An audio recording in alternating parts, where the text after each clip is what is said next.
जय हिंद मेरे सभी प्यारे बच्चों। आज हम लोग यूपी पुलिस के 20 आए हुए क्वेश्चन जो कि मैथ के ना बहुत ज़्यादा यूपी पुलिस में मैंने देखा कि मैथ में बहुत ज़्यादा कुछ ऐसे टॉपिक्स हैं जिनको हर एग्जाम में टच किया गया है। तो हम लोगों ने भी उन्हीं एग्जाम में टच किए हुए कुछ क्वेश्चनों के टॉपिक्स को उठाया और उन पर सवाल बना करके 20 अलग अलग टॉपिक्स पे सवाल बना करके आज हम लोग हल कराएंगे। ठीक है, तो ये अब पिछली एग्जाम में देखें ना तो ये बहुत इंपॉर्टेंट थे, बहुत ज़्यादा आए हुए हैं और इस एग्जाम में भी आने की संभावना बनी हुई है। तो इन 20 क्वेश्चनों को हम लोग हल करेंगे और आप लोग इस 20 क्वेश्चन को बहुत ध्यान से देखेंगे क्योंकि 20 क्वेश्चन अलग अलग टॉपिक्स से हैं, अलग अलग चैप्टर्स से हैं। ये सब एग्जाम में आने वाले क्वेश्चन है, ठीक है ना। तो इस एग्जाम में भी आने की इनकी संभावना बहुत ज़्यादा होती है। तो शुरू करते हैं पहला क्वेश्चन। हाँ, यदि चैनल पे नए हैं तो जय हिंद लिख करके कमेंट जरूर करें और चैनल को लाइक करें। तो देखिए पहला क्वेश्चन जो बोला जा रहा है ना कि एक वस्तु को 20% की छूट देने पर मतलब डिस्काउंट कितना दिया गया है, 20%। और एक चीज हम लोग एक ही सवाल को ना 2 या 2 से अधिक या फिर 1 या 2 ऐसी विधियों से करेंगे ताकि उस क्वेश्चन को कम से कम समय में लगा सकें। बहुत बच्चे कमेंट करते हैं ना सर एग्जाम टाइम में पूरा नहीं हो पाता है क्वेश्चंस को, तो हम बताएंगे क्योंकि उन्होंने विधि गलत लगाया होता है, ठीक है ना। तो जिस विधि से सवाल कम समय में लगेगा हम लोग उसी विधि को फॉलो करेंगे और इस सवाल को हम लोग कम से कम समय में और आसानी से लगाने का प्रयास करेंगे, ठीक है। तो ज़्यादातर मैं एक सवाल पे 2 या 2 से अधिक या विधियों को बताऊंगा जिनको आप लोग ध्यान से समझिए। तो पहला सवाल शुरू करते हैं जिसमें दे रहा है, जो पहला हमारा क्वेश्चन है कि डिस्काउंट 20% का दिया गया और वस्तु को कितने में बेच दिया गया। एसपी की वैल्यू दे रहा है, एसपी की 5360 में बेच दिया गया। वस्तु जो हमारी बेची गई मतलब कि 20% का डिस्काउंट दे करके कोई वस्तु है जिसपे 20% का डिस्काउंट दे करके इन्होंने 5360 में बेच दिया। अब पूछ रहा है कि बताइए इसकी मार्केट प्राइस क्या है, अंकित मूल्य क्या है, ठीक है ना। तो अब इनको हम हल करते हैं। तो डी को जब अगर हम परसेंटेज से हटाएं तो डी को लिखते हैं कि 1 या 20% दिया गया है ना डी हमारा। तो जब हमारा डी 20% है तो इसको हम लोग क्या लिख देंगे, 20% इज इक्वल टू 1/5। मतलब यदि वस्तु 5 रुपए की है तो इसे बेचा गया कितने में, 1 कम करके यानी 4 रुपए में। और 4 की कीमत यहाँ पे बोला जा रहा है ना कि 5360 है। 4 यूनिट की कीमत 5360 है, मतलब 1 यूनिट पर यूनिट अगर इसमें हम गुणा करें तो कितने से करेंगे, 1340 से। 4 गुणे 1340 बराबर 5360, मतलब 1 यूनिट की कीमत इतना हो गई। अब अगर हम 5 की देखें, ये रिप्रेजेंट करता है मार्केट प्राइस, ये सेलिंग प्राइस, ये डिस्काउंट कितने का दिया गया है। ये तीनों अलग अलग, जैसे ना अगर कहीं पे डी परसेंट का अगर हम देखें ना, इसको कन्वर्ट करते हैं तो यहाँ पे जो हमारा नीचे आएगा ना वो मार्केट प्राइस को रिप्रेजेंट करेगा, जो ऊपर आएगा वो डिस्काउंट को रिप्रेजेंट करेगा और जो इन दोनों के गैप से बनेगा वो हमारे सेलिंग प्राइस को रिप्रेजेंट करेगा, ठीक है ना। तो इस चीज को हमेशा याद रखेंगे। अब यहाँ पे देखेंगे सेलिंग प्राइस है 5360, यहाँ 5 यूनिट है ना हमारी मार्केट प्राइस। तो मार्केट प्राइस जब 5 यूनिट है तो 5 यूनिट में हम गुणा कर देंगे 1340 से, और 1340 से जैसे ही हम गुणा करेंगे तो हमारा आंसर आ जाएगा 6700 रुपए, ठीक है। तो ऑप्शन नंबर ए हमारा क्या हो जाता है, सही। अब इसी सवाल को अगर हम दूसरी विधि से देखें कि जिसको हम लोग बोलते हैं जनरल विधि, ये तो हमारी ट्रिक थी ना। अब जनरल मेथड से देखेंगे, अगर जनरल मेथड से इनको लगाएं तो बोला क्या जा रहा है कि 80% जो प्राइस है हमारी, कोई भी प्राइस हो गई, ठीक है ना, और हमने इसको बेचा हुआ है। तो बेचा तो कितने में बेचा हमने, 100% में, मतलब जो सेलिंग प्राइस होती है वो 100% है ना, और 100% में हम लोगों ने इनको बेच दिया। तो अब इनको 100% जो हमारी सेलिंग प्राइस होती है उसमें हमने बेचा है। अब यहाँ पे अगर हम देखें तो सवाल में ये दे रहा है ना कि इसकी जो 100% सेलिंग प्राइस है वो कितने के बराबर है, 100% जो सेलिंग प्राइस है वो कितने के बराबर है, तो वो हमारी बराबर हो गई है 5360 के। और बोला क्या जा रहा है कि इस पे 20% का डिस्काउंट दिया गया था, 20% का डिस्काउंट दिया गया था। मतलब ये एमपी का, या हम बोल सकते हैं कि जो मार्केट प्राइस है ना उसका केवल 80% भाग ही है। तो उस समय जब हम निकालेंगे ना MP is equal to market price बराबर हमारा हो जाएगा कि जो सेलिंग प्राइस है 5360 गुणे 100 बटा जितना डिस्काउंट दिया जाता है उसको हम 100 में से माइनस कर देते हैं, 100 माइनस डी, या फिर हम कर देंगे 100 माइनस 20, और होगा क्या हमारा कि 5360 गुणे 100 बटा 80 काटेंगे तो 80 से जाएंगे 67 बार है, यानी हो क्या जाएगा 67 इंटू 100 यानी 6700। ये हमारा हो जाएगा। अब देखिए दोनों का अगर हम देखें ना तो दोनों में समान आंसर आ रहा है, मतलब क्या है कि ये आंसर सही है दोनों विधियों से। अब अगले सवाल को देखते हैं हम लोग। जो हमारा अगला सवाल है देखते हैं कि वो किस प्रकार से है, ठीक है ना। तो देखिए अगला सवाल कह रहा है ना कि बी ए से 20% अधिक है। जो हमारा बी है वो ए से 20% अधिक है। कितना अधिक है 20%। तो यहाँ पे हमने बनाया ए कितना अधिक है ए है, और इससे अधिक 20% हमारा बी है। तीसरा है सी, और कहा जा रहा है तथा सी बी से 25% अधिक है। 25% अधिक है मतलब क्या, यहाँ पे क्या लगा देंगे प्लस 25%।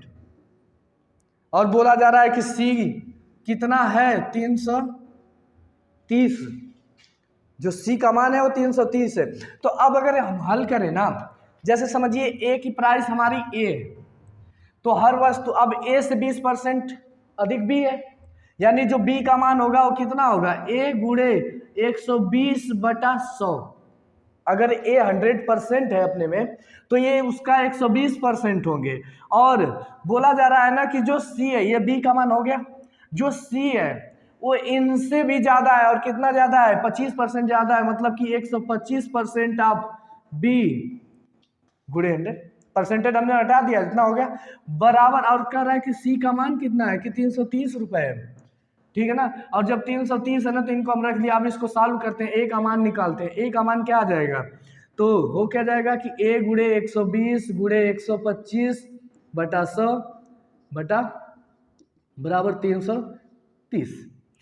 काटे या फिर उधर ही भेज देते हैं, सब उधर ही काटा पीटा करेंगे। तो ए बराबर क्या हो जाएगा कि 330 गुणे, ये दोनों नीचे भाग कर रहे हैं, ऊपर जाके वहां गुणा कर देंगे पूरे का बटा 120 गुणे 125। और इनको हम काटते हैं तो एक जीरो से एक जीरो कट गया, 25 से कट गए 4 टाइम से, 25 से कट गए 5 टाइम, और 25 से ये 5 है ना 5 से, या फिर इनको काट देते हैं 3 टाइम, 5 से कट गया 2 टाइम्स, 3 से कट गए कितने टाइम्स 110 बार, यानी 110 का गुणा कर दें तो ए बराबर क्या आ गया हमारा 220। यानी ए का जो मान होगा ना, अगर सी का मान 330 है तो ए का मान हमारा 220 होगा। और ये हमारा कौन सा ऑप्शन सही हो रहा है, तो ऑप्शन नंबर बी।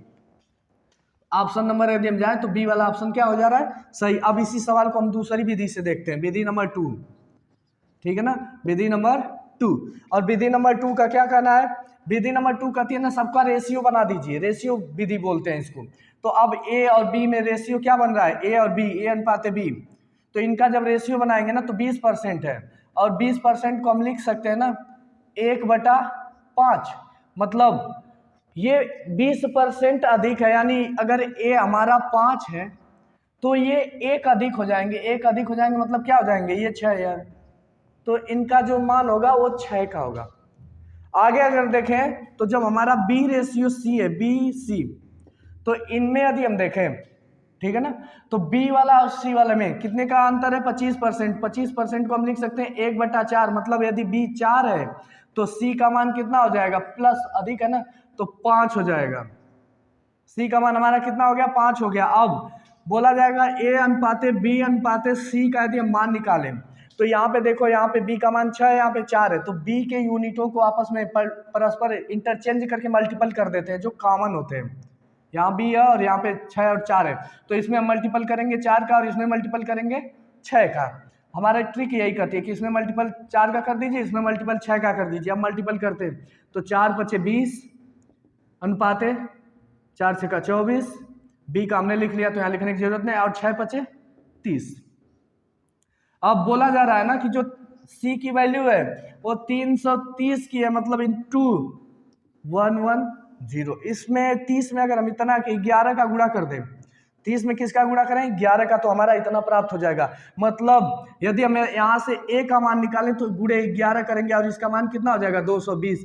बी का मान निकालें तो गुणे 11 कर देंगे, इसका मान कितना हो जाएगा हमारा 2 4 8, टोटल इतने मान हो जाएंगे ना। तो यहाँ से हम सभी का मान निकाल सकते हैं। अब और पूछ कौन रहा है ए का मान, यदि यहाँ पे भी 220 है यहाँ पे भी 20, यानी हमारा ये सही हो जाता है। अब अगले क्वेश्चन की तरफ बढ़ते हैं, इसको नोट कर लीजिए। सब में 11 से मल्टीपल करेंगे तो यहाँ पे 24 में 11 से मल्टीपल करेंगे हमारा 264 होगा, 30 में 11 से 330 और इसमें 220। ये वाली वैल्यू दी गई थी, हम लोगों ने इन दोनों की वैल्यू निकाल दिया। ठीक है, अब इसको नोट कर लीजिए दूसरा क्वेश्चन। अब आगे बढ़ते हैं। ठीक है, तो अब इसको मिटाया जाए। क्वेश्चन नंबर 3 देखते हैं। ठीक है ना, और क्वेश्चन नंबर 3 भी हमारा कुछ आसान नहीं है। अब देखो हम लोगों ने 2 क्वेश्चन किया, एक हमने किया एसपी क्रय मूल्य, विक्रय मूल्य और अंकित मूल्य से, और हमने दूसरा क्वेश्चन कर दिया प्रतिशत से। तीसरा वाला हम करेंगे एवरेज से, और एवरेज पे भी क्वेश्चन आए हुए हैं। तो तीसरा क्वेश्चन ये है ना कि विद्यालय के 50 शिक्षकों की औसत आयु 60 वर्ष है। मतलब एक विद्यालय है, मान लेते हैं एक ये हमारा विद्यालय जिसमें 50 शिक्षक हैं, और इनकी औसत आयु कितनी हो गई बच्चों? तो औसत आयु इसकी हमारी दे रहा है कि 66 वर्ष है। 66 वर्ष है। बात करें अगर ना तो इसमें कुल हम लोग आयु कैलकुलेट कर लेते हैं। जैसे ए में औसत आयु करने का मतलब कि प्रत्येक व्यक्ति की 66 वर्ष की आयु आ रही होगी। तो कुल आयु अगर हम देखें ना, तो कुल आयु ए की कुल आयु अगर हम देखें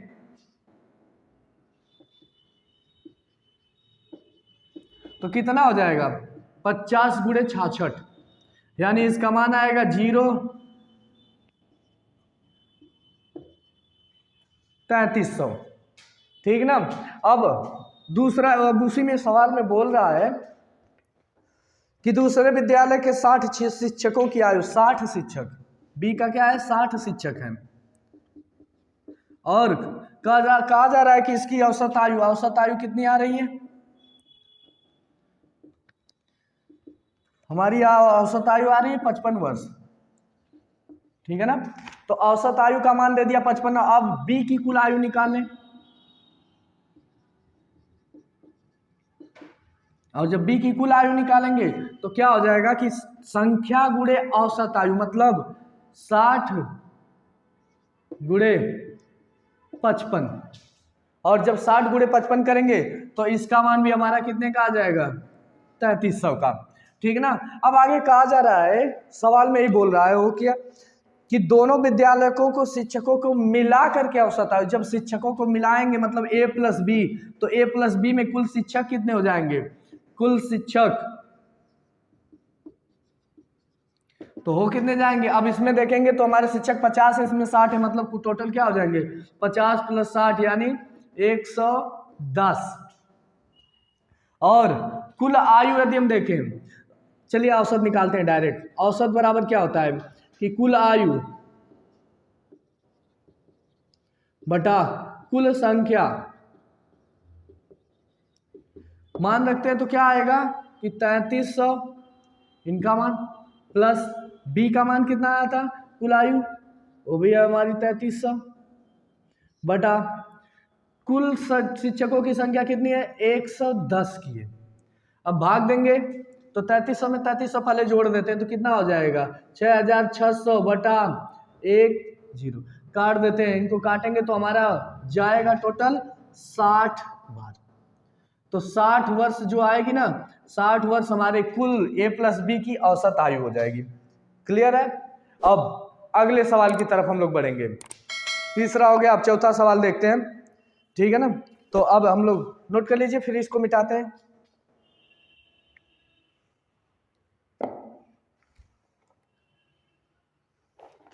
चलिए अब इसे मिटाते हैं।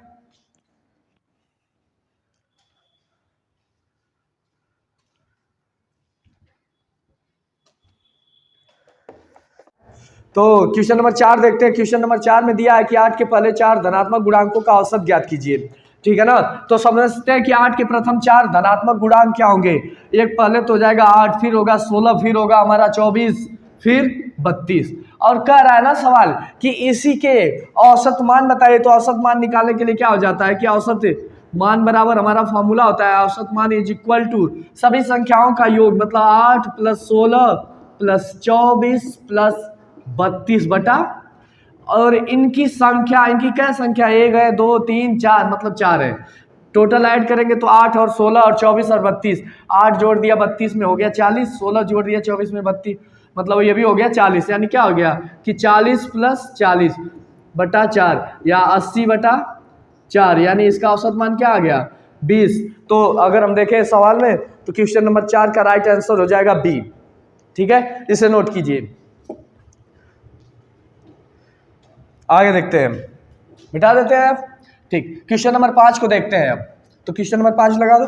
5 देखते हैं यहाँ पे क्या हो रहा है हमारा, कि दे रहा है ना क्वेश्चन नंबर 5 की किसी आयताकार बगीचे की लंबाई की वैल्यू दे रहा है। एल की वैल्यू कितना दे रहा है कि 12 सेंटीमीटर। चौड़ाई की वैल्यू कितनी दे रहा है, बी मान लेते हैं, बी की वैल्यू दे रहा है कि 9 सेंटीमीटर है।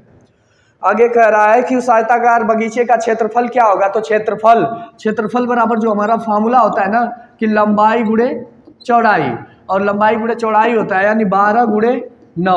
तो 12 9 कितना हो जाएगा हमारा 108 सेंटीमीटर स्क्वायर। ठीक है, अब 108 सेंटीमीटर स्क्वायर आ रहा है, मतलब एक क्वेश्चन जो हमारा क्वेश्चन नंबर 5 है उसका ऑप्शन नंबर डी क्या हो जाएगा, डी हमारा राइट आंसर है। अब देख लो इसको, फिर नोट कर लीजिए, उसके बाद अगला क्वेश्चन देखते हैं। तो हमारा क्वेश्चन नंबर 5 हो गया। अब चलते हैं क्वेश्चन नंबर 6 के तरफ।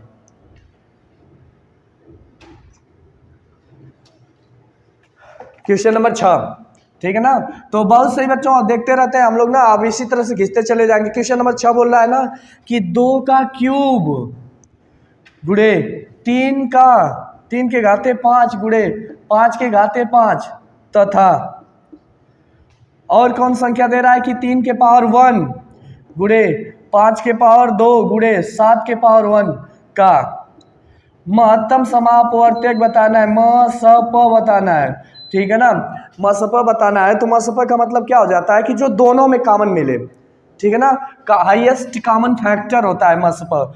ठीक है ना, तो इसका अगर मसप निकाले हाईएस्ट कॉमन फैक्टर देखो दोनों में क्या 2 कॉमन मिल रहा है, 2 इसमें नहीं है, कॉमन नहीं मिल रहा है, इनको हटा देंगे।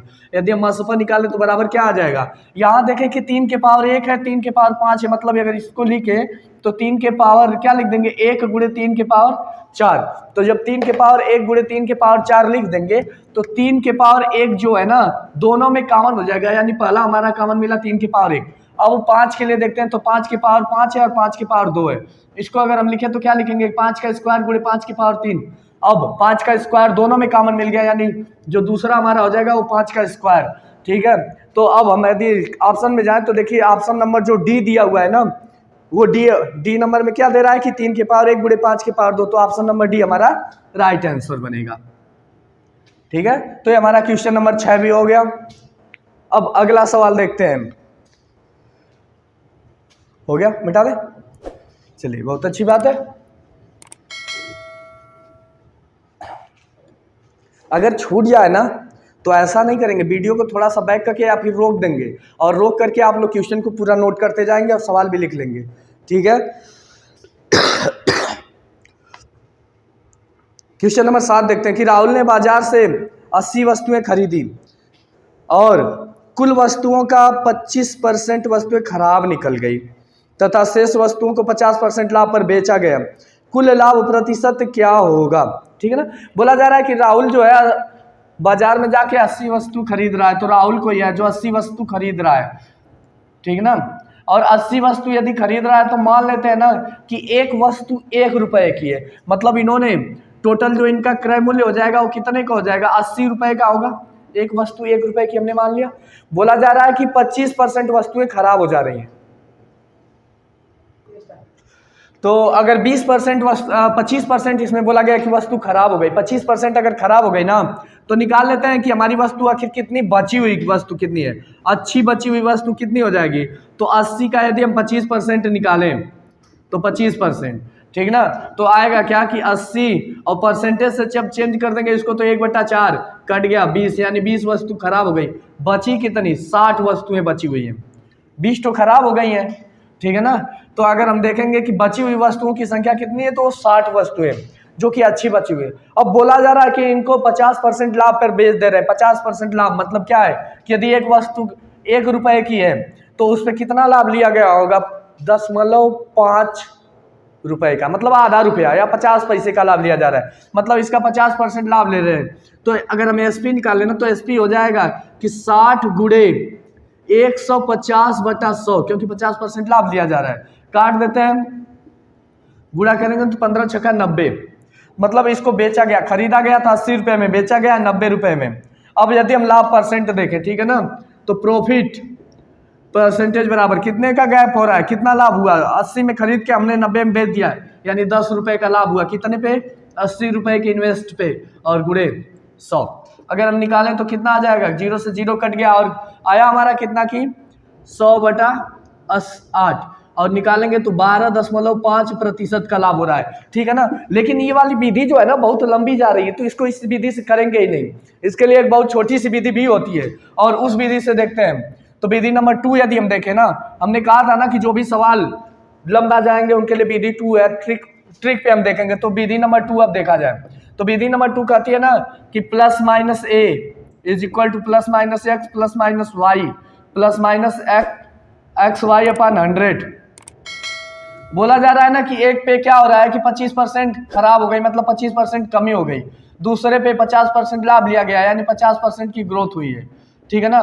तो इन्हीं को इसमें पुटअप करते हैं तो हो क्या जाएगा कि -25 + 50, और इन दोनों के प्लस माइनस का गुणा करेंगे तो यहाँ माइनस आएगा, यानी 25 गुणे 50/100। काटते हैं, 50 में से 25 जाएगा, ये बचेगा 25 माइनस एक 0 से कट गया, और इनका जब हम मल्टीपल करेंगे तो आएगा 125/10, यानी हो जाएगा कि 25 माइनस 12.5, 25 का आधा 12.5 है, यानी कितना बचा, 25 में से 12.5 घटाएंगे तो 12.5 ही बचेगा, यानी 12.5% का इस पे क्या हो रहा है, लाभ हो रहा है, ठीक है ना। तो ये हमारी विधि नंबर 2 हो जाती है, इसको नोट कर लीजिए, फिर अगला बताते हैं। हमारा कौन सा क्वेश्चन था, क्वेश्चन नंबर 7। अब नोट कर लिया आपने, तो चलिए क्वेश्चन नंबर 8 की तरफ चलते हैं, ठीक है। तो इनको मिटाते हैं, अगर नहीं नोट किया होगा ना तो वीडियो रोक लेना, और रोकने के बाद इसको नोट कर लीजिएगा।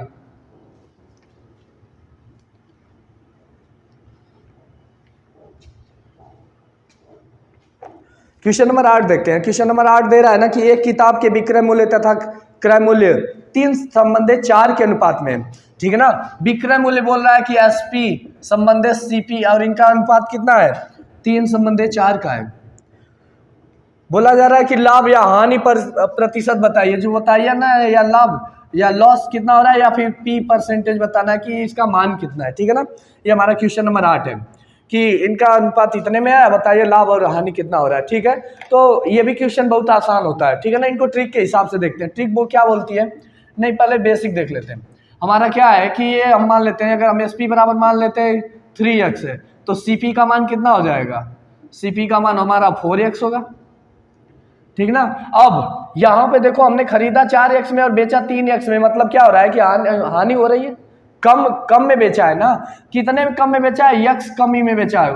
तो हमारा अगर हम हानि परसेंट देखें, यानी लॉस परसेंटेज देख लें, तो कितने की हानि हुई है, x की हानि हुई है, या हम कह सकते हैं ना कि 4x में से क्रय मूल्य में से एसपी को घटा देते हैं तो हमें पता चल जाएगा, बटे क्रय मूल्य गुणे 100% निकाल देते हैं। अब इनको क्या होगा कि यहाँ पे आ जाएगा ना, 4x में से 3x जाए, यानी x/4x गुणे 100, कट गया, x से x कट गया, आया क्या हमारा 100/4, यानी 25% का क्या हो रहा है, लॉस हो रहा है, ठीक है ना। ये हमारी विधि 1 थी, लेकिन विधि नंबर 2 को देखते हैं। विधि नंबर 2 आसान है एकदम, बिल्कुल फटाफट हल करेगी। विधि नंबर 2 कहती है ना कि मान लो ना कि एसपी हमारा कितना है, 3 रुपये, एसपी बराबर 3 रुपया, 3 रुपया में हमने किसी को बेचा, खरीदा कितने में था, 4 रुपये में, यानी सीपी बराबर क्या है, 4 रुपये।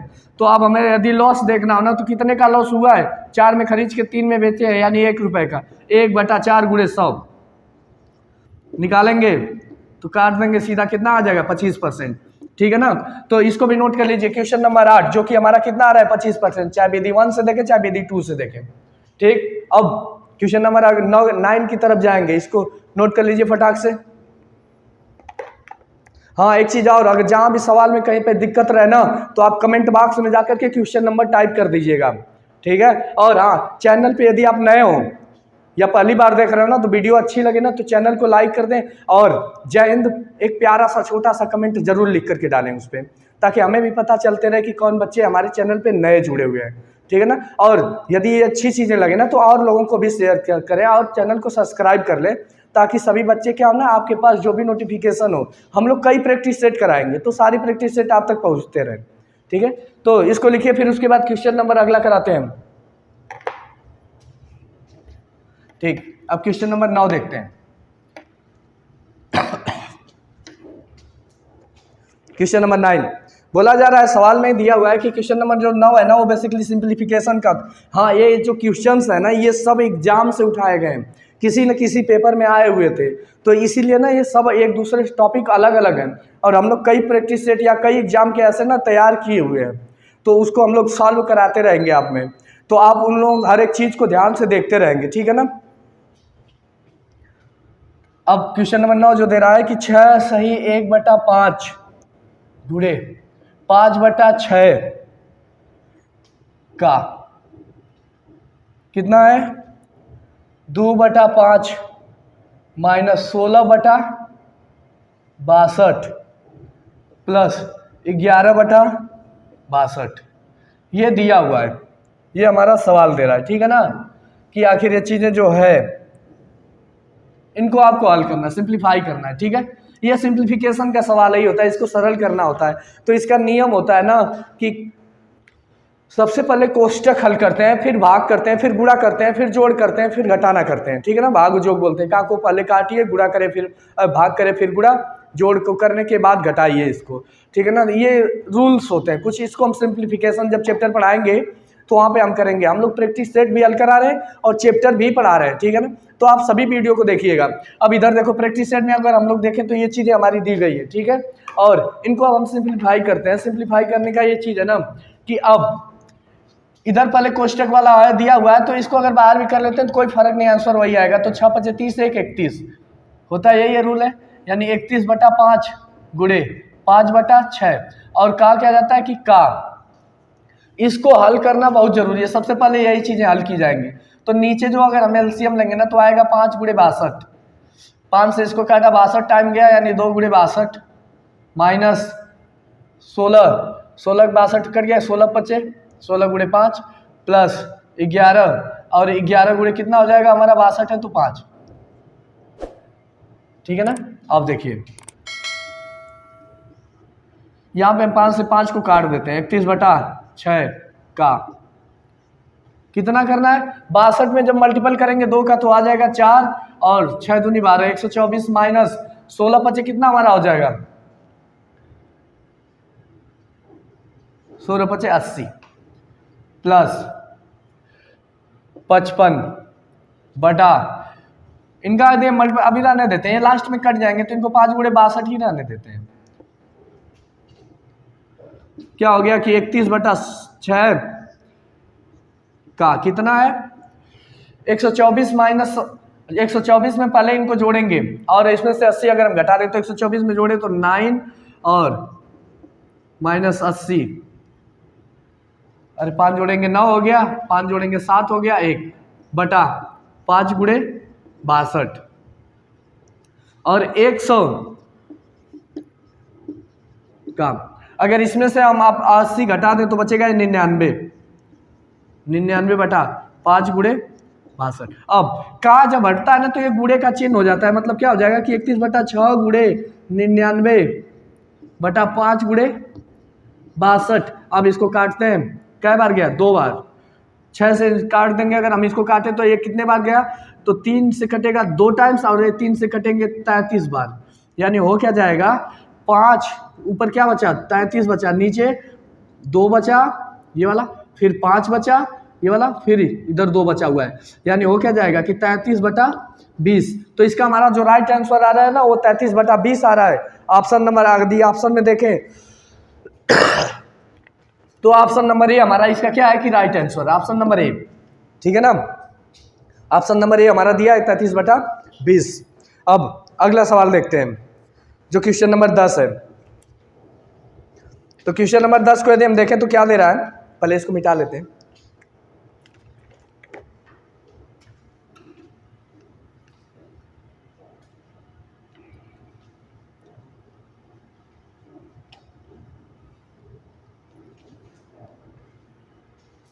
हाँ तो बच्चों क्वेश्चन नंबर 10 यही था ना। तो 10 दे रहा है कि 3200 रुपये की एक राशि पर 20% की वार्षिक दर से 2 वर्षों का चक्रवृद्धि ब्याज का संयोजन वार्षिक किया गया। अच्छा, बहुत अच्छी बात है। तथा चक्रवृद्धि ब्याज तथा साधारण ब्याज के मध्य अंतर क्या, मतलब 2 वर्षों का कोई ना 3200 रुपये पे देखना है कि चक्रवृद्धि ब्याज और साधारण ब्याज में अंतर क्या होती है।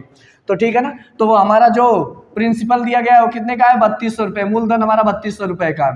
पहले तो SI निकालते हैं, साधारण ब्याज निकालते हैं। तो साधारण ब्याज निकालेंगे तो क्या होता है, SI = PRT/100। और बोला क्या जा रहा है, दर कितनी दी गई है, 20%। दर हमारा दे रहा है, R की वैल्यू दे रहा है 20%, T की वैल्यू दे रहा है 2 साल।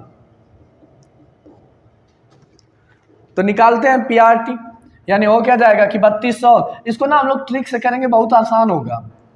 20 गुणे T की वैल्यू 2/100, काट देते हैं, 2 0 से 2 0 कट गया, ये हो जाएगा 40, यानी 3200 नहीं, 2 0 तो काट दिया ना हमने, तो क्या बचा, 32 गुणे 40 मल्टीपल करते हैं तो 0, 4 दूनी 8, 4 3, यानी 1280 रुपये। हमारा जो सिंपल इंटरेस्ट आया वो कितने का है, 1280 रुपये का। अब हम कंपाउंड इंटरेस्ट निकालने के लिए सबसे पहले या डायरेक्ट फार्मूला लगाते हैं। तो CI बराबर होता है कि P1 + R/100 की पावर T माइनस P, ठीक है ना। एक्चुअल में A बराबर इतना होता है, तो A में से जब हम प्रिंसिपल घटा देते हैं ना तो हमारा कंपाउंड इंटरेस्ट निकल जाता है। अब इसको लगाते हैं तो होगा क्या कि 3200 1 + 20/100 पावर T की वैल्यू दिया है 2 साल माइनस P। अब हम करेंगे तो 3200, इनको काट देते हैं, 1 0 से 1 0 कट गया, 10 1 2 12, तो हमारा क्या हो जाएगा कि 12/10। और जब इसका स्क्वायर है ना, चलो अभी स्क्वायर रहते हैं, माइनस 3200 और हल करते हैं तो हो जाएगा कि 3200 गुणे 12/10 गुणे 12/10 माइनस 3200। 1 0 से 1 0 कट गया, 1 0 से 1 0 कट गया, इसीलिए हमने नहीं काटा था इधर इसको, ठीक है ना, ताकि यहाँ पे काट सके। अब बचा क्या कि 32 गुणे 144, 12 बराबर 144 माइनस 3200। और यदि हम इसका मान देखें ना, तो अब इसका गुणा इसमें करते हैं, 32 का गुणा करते हैं 144 में, और 32 का गुणा जब हम 144 में करेंगे तो इसका जो हमारा मान आएगा, तो यहाँ पे करके देख लेते हैं, ठीक है ना।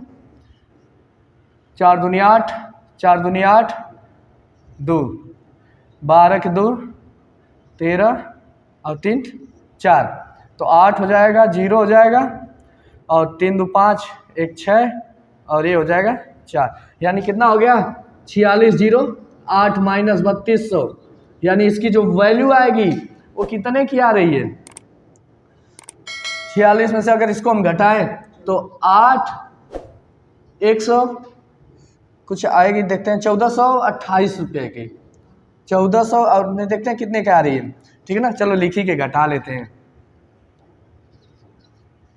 3200, 8 हो गया, 0 हो गया, इसमें से जाएगा 4, और इसमें से 1408 रुपये की आ रही है, ठीक है। अब तक तो 1408 रुपये की यहाँ पे आ गई। हमने कंपाउंड इंटरेस्ट निकाला 1408 रुपये, SI निकाला इतना। अब बोला जा रहा है ना कि 2 वर्षों का इन ब्याजों का अंतर, तो ब्याज का अंतर, अगर अंतर निकाले ना,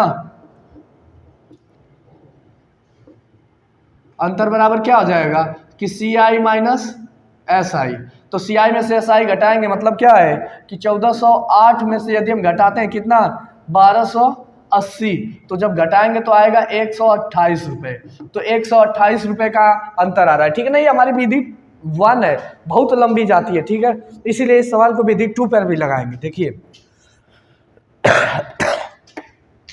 विधि 2 जो हमारी कहती है, विधि 2 बहुत आसान है, ठीक है ना। अब विधि 2 से बहुत सिंपल से हो भी जाएगा। देखो यहाँ पे क्या है, 20% है ना, तो अब हम मूलधन का 20% निकाल लेते हैं, कितना आएगा,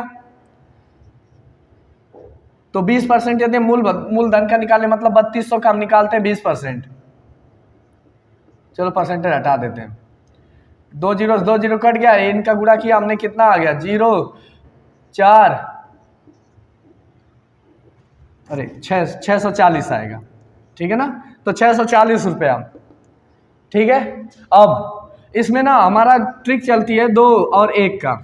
तो ये जो 2 होता है ना, ये हमारे साधारण ब्याज और मूल चक्रवृद्धि ब्याज दोनों के लिए इंडिकेट करता है। लेकिन जो 1 होता है ना, इस 1 के लिए ट्रिक ये कहती है ना कि जो आपका ब्याज आया उसका भी 20% फिर से निकाल दीजिए। मतलब 640 का हम फिर पुनः क्या निकाल देंगे, 20% निकाल देंगे, मतलब कट गया। और इनका गुणा कर दीजिए, कितना आया हमारा, तो आएगा 128 रुपये। ये हमारा क्या हो गया, आंसर हो गया। तो ऑप्शन नंबर इसका हम देखेंगे ना। अब विधि 2 देखो कितने में ही ला दी, और जो विधि 1 थी वो हमारा पूरा का पूरा बेसिक था, तो इसीलिए हम दोनों विधियों को लेकर के चलेंगे। तो इसका आंसर हो जाएगा option number A. Option number A हमारा क्या हो गया, इसका राइट आंसर है। अब इसको नोट कर लीजिए, देख लीजिए, उसके बाद अगला सवाल बताते हैं।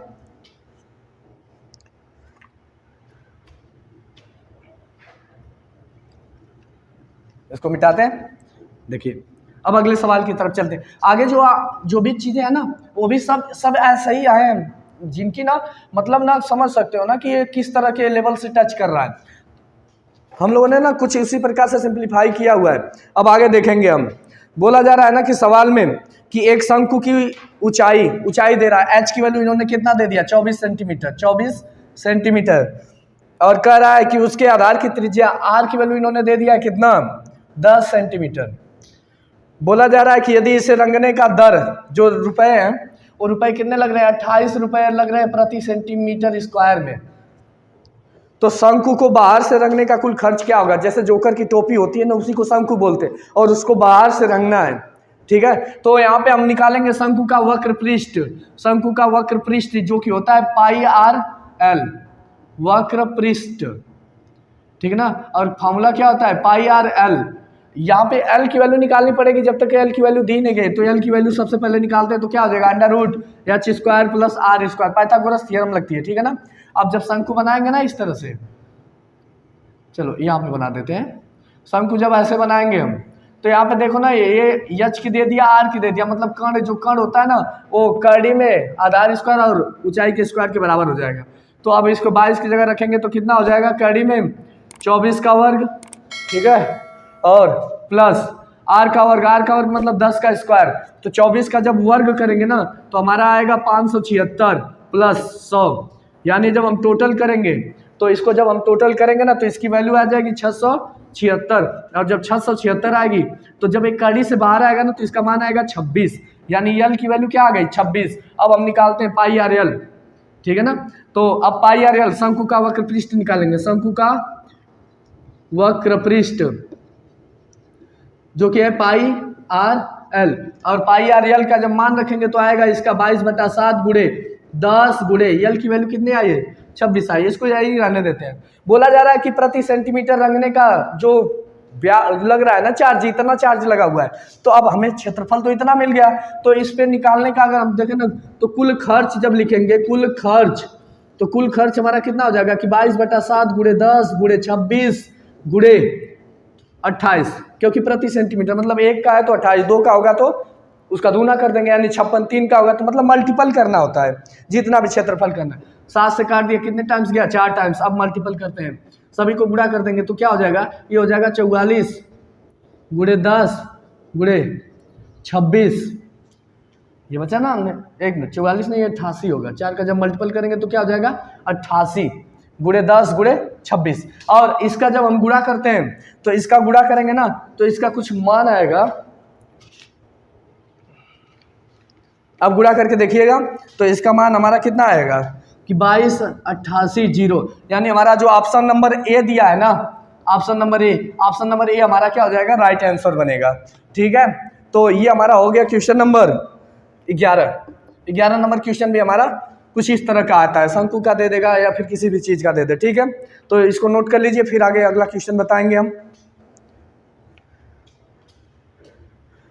तो नोट कर लिया होगा, अगर नोट नहीं होगा ना तो वीडियो रोक करके नोट कर लीजिएगा। अब आगे देखते हैं।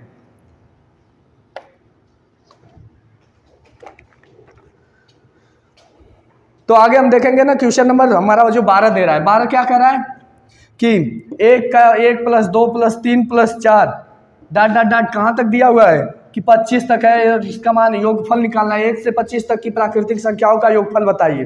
ठीक है ना। तो अब इसका मान निकालेंगे तो इसके लिए सिंपल सा फार्मूला होता है कि Sn इज इक्वल टू जो Sn sum of n terms और n की वैल्यू क्या है 25 है, तो यहाँ लिख देते हैं 25। इसका फार्मूला जो हमारा होता है, अगर n टर्म्स के लिए फार्मूला देखें Sn बराबर तो होता है n इंटू n प्लस 1 पूरे का बटा 2। अब यहाँ पे 25 दिया हुआ है, मतलब n की वैल्यू क्या दे रहा है, n बराबर क्या दे रहा है 25 दे रहा है, 25 पद है टोटल और 25, तो S 25 बराबर हम निकालेंगे तो हो जाएगा 25 और उसमें एक जोड़ करके यानी कितना 26/2 कट गया 13 टाइम्स, और 25 का जब मल्टीपल करेंगे 13 में मतलब कितना आ जाएगा 325, इसका राइट आंसर बन गया।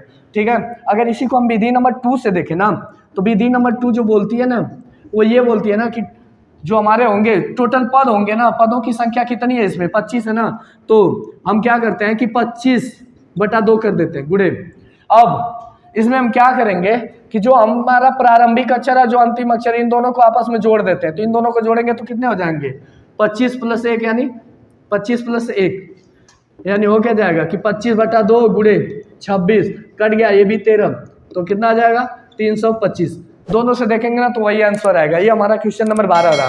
ठीक है, अब अगला क्वेश्चन की तरफ इसको नोट कर लीजिए, अगला क्वेश्चन देखते हैं फिर। तो नोट कर लिया होगा। क्वेश्चन नंबर 13 देखते हैं। बोला जा रहा है ना कि दो वस्तुओं का मूल्य क्रमशः 4 संबंधित 3 के अनुपात में पहली वस्तु को 50% बढ़ाया गया और दूसरी वस्तु को 10% घटाया गया। यदि वस्तुओं का नया मूल्य 54 रुपये है तो पहली वस्तु का वास्तविक मूल्य क्या होगा। ठीक है ना, तो जब वस्तु को बोल रहा है ना कि 4 संबंधित 3 के अनुपात में है, तो हम मान लेते हैं इनको,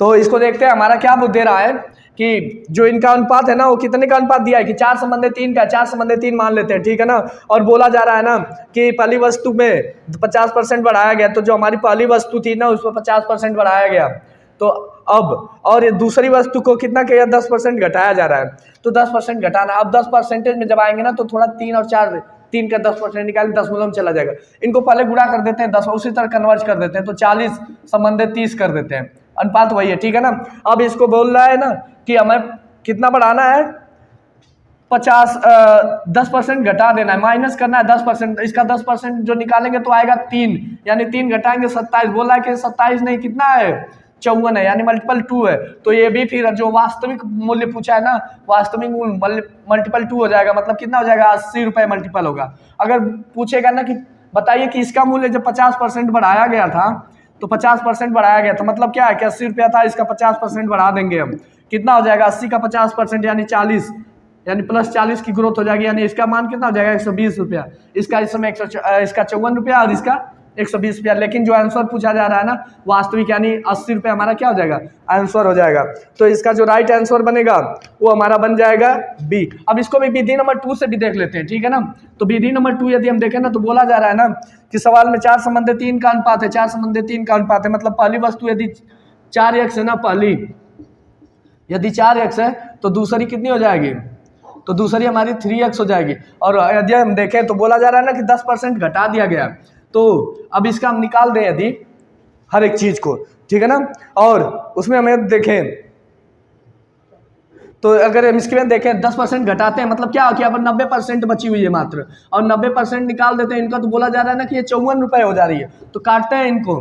ठीक, और जब काटें पीटेंगे तो हमारा कुछ इस तरह से आएगा कि यहाँ से x की वैल्यू निकालते हैं, यानी 3x × 9/10 इज इक्वल टू कितना हो रहा है 54, इसको उधर भेज देते हैं तो हो क्या जाएगा कि 504, यानी x बराबर क्या आ जाएगा कि 9 × 27 और 10 यानी 540/27, और इसका जब मान निकालेंगे हम तो कट के कितने का आएगा हमारा, काटिए इसको, तो 27 यानी 20 बार जा रहा है, तो जो हमारी वस्तु होगी ना x की वैल्यू 20 आई हुई है तो x की जगह 20 रखेंगे तो यानी क्या हो जाएगा 4 × 20 यानी कितने का हो गया 80 रुपये का हो गया। ठीक है ना, तो ये हमारी विधि नंबर 2 होती है, इसको नोट कर लीजिए। फिर अगला सवाल बताते हैं आपको, वीडियो लंबी हो रही है अब इसलिए फास्ट चलेंगे थोड़ा सा।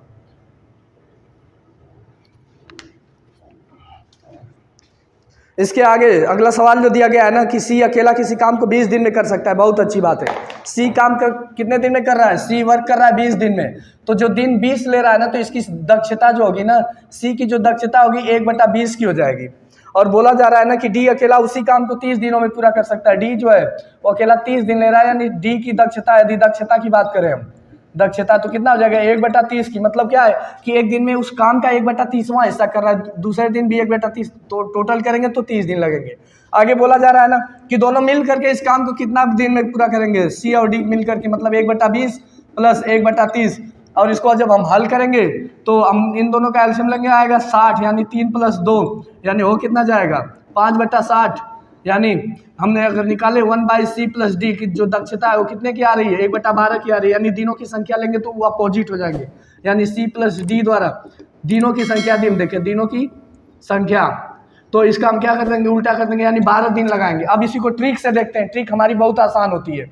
ये बोला जा रहा है ना सी और डी दो लोग हैं, एक 20 दिन लिया, एक 30 दिन लिया, और एक क्या क्या कर रहा है यहाँ पे, ठीक है ना, एक हमारा अगर इन दोनों का एलसीएम ले लेते हैं तो 60 है, अब 20 से भाग देंगे, इसमें कितना जाएगा 3 टाइम, अगर इसमें भाग दें तो 2 टाइम्स, यानी टोटल जो इफिशियंसी वर्क कर रही है 5 की, 5 से इसमें भाग दे देते हैं, कितना का आ गया, जब दोनों एक साथ मिल के काम करेंगे ना तो यानी 3 + 2 यानी 5 लोग काम कर, 5 की इफिशियंसी काम कर रही है यहाँ, तो वो क्या जाएगा 60/5, यानी कट गया, मान आ गया 12 डेज, तो दोनों मिलकर के कितना लगाएंगे 12 डेज, यहाँ पे भी 12 और यहाँ पे भी 12 है, ठीक है ना।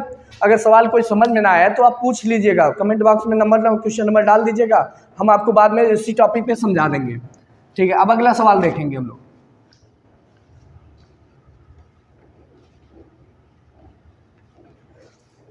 तो जो अगला सवाल दिया गया है ना, बोला जा रहा है ना कि नीचे दिया गया एक डेटा उन व्यक्तियों की संख्या को दर्शाता है जिन्होंने एक निश्चित राशि की बचत की है, और दिए गए डेटा का बहुलक क्या होगा, बहुलक जो सबसे ज़्यादा व्यक्ति बचत कर रहे हो, सबसे ज़्यादा व्यक्तियों की संख्या किस में है, तो 20 में है, रुपए अगर 20 में देखेंगे तो 4 व्यक्ति हैं, यानी इसका जो आंसर होगा वो 20 हो जाएगा, option number C right answer है, ठीक है ना।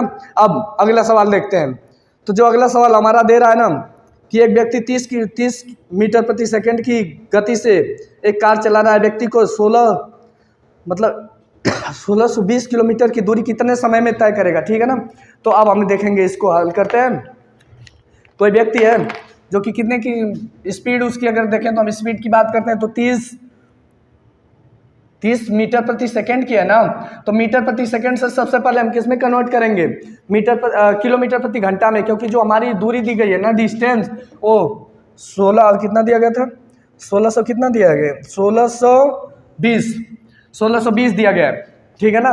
तो 1620 दिया गया है और चाल इतनी है, तो अब इसको किलोमीटर प्रति घंटा या किलोमीटर में दिया गया है, तो इसको भी किलोमीटर यानी 30 गुणे। अब हम जब मीटर से किलोमीटर में जाते हैं ना तो हमें गुणा करना पड़ता है, तो जब हम मीटर से सेकंड में करते हैं ना तो हम गुणा कर देते हैं 18/5 से, यानी काट देंगे इसको, कई बार गया 6 बार, यानी 18 छक्का कितना हमारा हो जाएगा,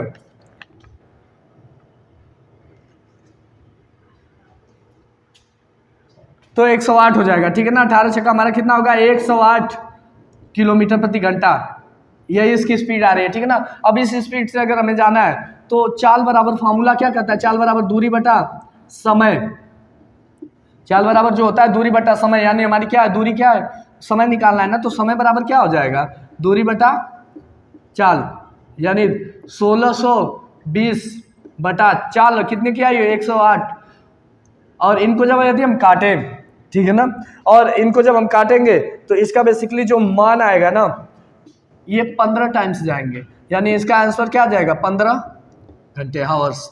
तो जो हमारा ऑप्शन नंबर है ना, ऑप्शन नंबर डी नंबर हमारा ऑप्शन क्या हो जाएगा राइट आंसर बनेगा, डी नंबर ऑप्शन इसका राइट आंसर बन रहा है, ठीक है। अब अगले क्वेश्चन की तरफ जाते हैं। बोला जा रहा है ना कि यदि ए, अच्छा इसको पहले मिटा लेते हैं, ठीक है ना।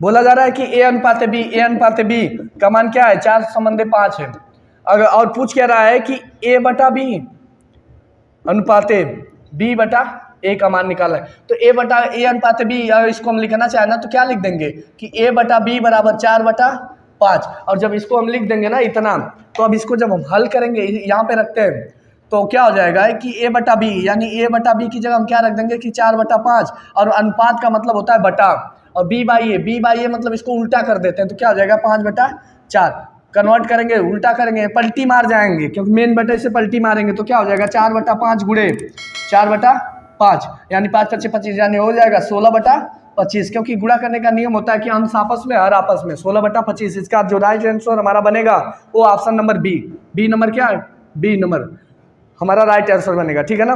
तो अब अगला सवाल देखते हैं, इसको भी मिटाते हैं। अगला सवाल क्या है हमारा, दे रहा है ना कि ए संबंधे बी संबंधे सी, इसका मान कितना है, ए संबंधे बी संबंधे सी, और इसका मान है हमारा 4 संबंधे 5 संबंधे 6। तो पूछ रहा है ना कि 1/a संबंधे 1/b संबंधे 1/c का अनुपात क्या होगा।